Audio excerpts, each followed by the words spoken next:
Dahil mulat sa katotohanan at sa maling ideolohiyang kanilang ipinaglalaban, 2 miyembro ng Communist Terrorist Group ang voluntaryong sumuko sa mga otoridad sa Barangay Poblasyon, Taytay, Palawan.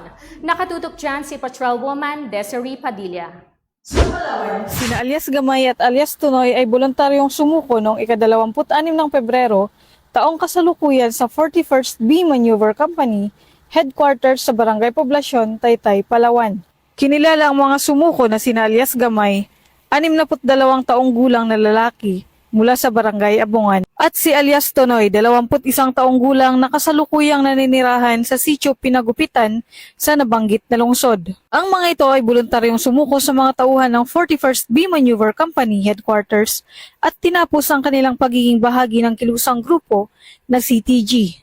Ang matagumpay na pagsuko ay nangyari sa pamumuno ni Police Captain Marvin L. Estigoy, officer in charge ng 41st B Maneuver Company, RMFB, at sa suporta mula sa iba't ibang unit ng kapulisan.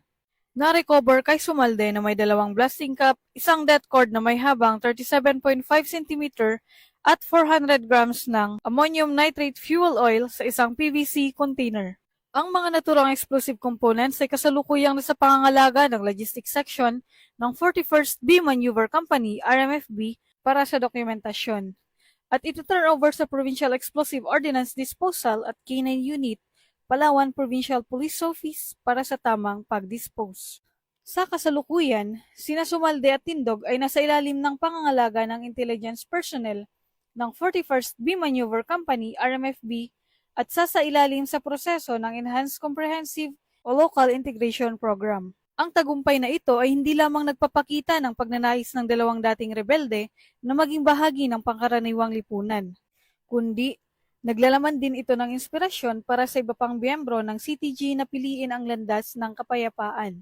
Ang pagtutulungan ng pamahalaan at lokal na kapulisan sa pagtatapos ng karahasan ay may hakbang na nagdudulot ng pag-asa para sa mas maganda at mapayapang hinaharap. Mula dito sa Calapan City, Oriental Mindoro, ako ang inyong PNN correspondent, Patrolwoman Desiree Padilla, alagad ng batas, tagataguyod ng Balitang Pulis. Maraming salamat, Patrolwoman Padilla.